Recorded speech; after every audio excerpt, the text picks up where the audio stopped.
കുറ്റമില്ലാത്ത അധിപതിയും മനുഷ്യരെ സ്നേഹിക്കുന്നവനുമായ യേശു തമ്പുരാനോട് സങ്കടത്താലും വെടിപ്പുമുള്ള നോമ്പാലും നാം പ്രാർത്ഥിക്കണം.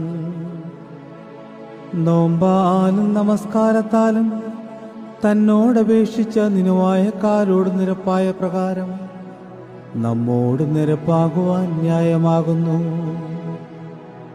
അനുതാപപൂർണമായ അപേക്ഷയിൽ നിന്ന് മടിക്കാത്തവനും അനുതപിക്കുന്നവർക്ക് തൃക്കൈ നീട്ടിക്കൊടുക്കുന്നവനുമായ കർത്താവേ, നീ വാഴ്ത്തപ്പെട്ടവനാകുന്നു.